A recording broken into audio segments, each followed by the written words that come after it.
This is Steve Sanson, President of Veterans and Politics International, President of Nevada Veterans Association, host of the Veterans and Politics Talk Show, President of Veterans and Politics Foundation, and President of VIPI Consultant LLC. And I'm out here at the Clark County Government Building. And,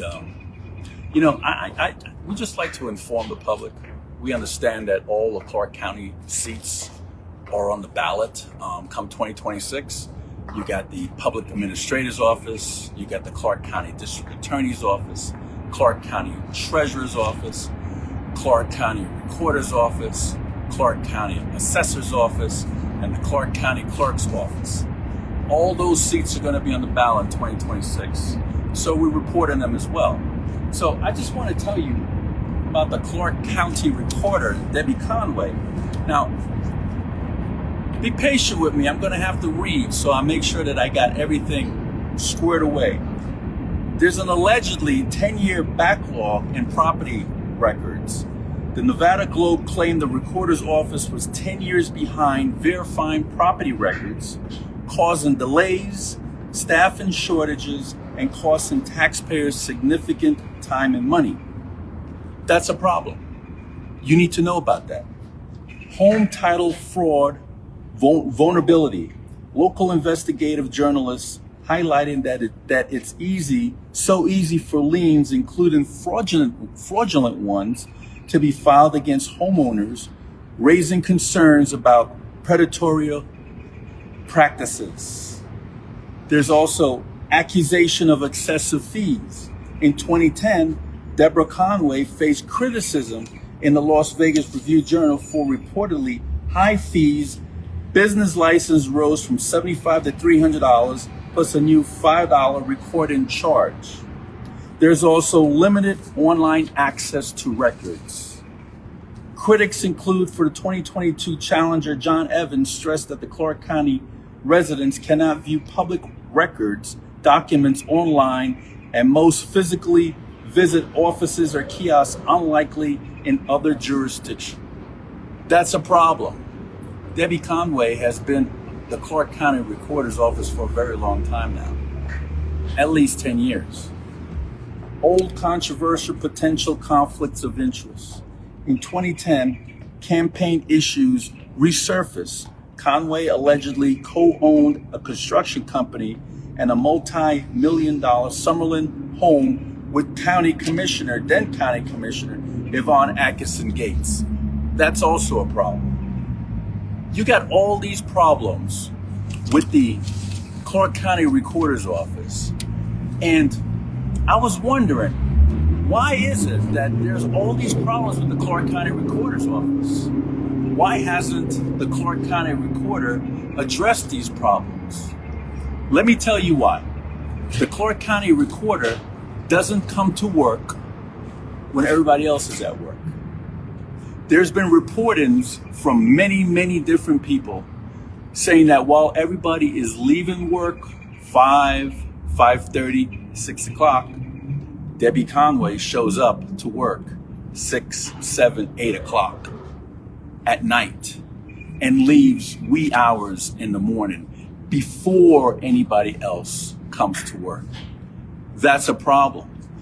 Let me tell you the legal and ethical obligations. According to Nevada revised statutes, the Clark County Recorder is a constitutional office under NRS 244 and NRS 247, which outlines duties such as maintaining public records, overseeing staff, and ensuring public access to records. While the NRS doesn't set a specific schedule, it implies a duty of presence and oversight during working hours to fulfill official functions and provide supervision. How could the Clark County Recorder provide supervision to anybody if when she shows up to work, there's nobody there to supervise? That's a problem. Nevada Code of Ethical Standards, NRS 281A. Elected officials are expected to avoid conflicts of interest and conduct themselves to maintain public confidence in the integrity of government. Habitually, absence during normal operation hours could violate the ethical duty of responsibility and transparency. County employment expectations. Even though elected officials are not employees in the same sense as staff, they're still expected to supervise and manage operations. Now, how could the Recorder Conway supervise and manage anything if she's not here working with her staff? Provide leadership and accountability. That's a laugh. How could she provide leadership if she's not here? Nor accountability. Be available during standard hours for both staff and the public. How could she mentor anybody if she's not here? If the elected official only shows up after business hours, that behavior could be considered negligence of duty, failure to supervise staff, avoidance of public interactions and scrutiny. Potential consequences. Now, folks, if you know about this, you need to file an ethics complaint against Debbie Conway. People that work in her office, we heard that some people are making well over 6 figures. She have them supervise people that actually work for the county. And the people that she has supervised, is what we're hearing, are contractors. They're not even employees of the county. So this is a problem. If Debbie Conway is not here supervising her workers, why are we having her in office?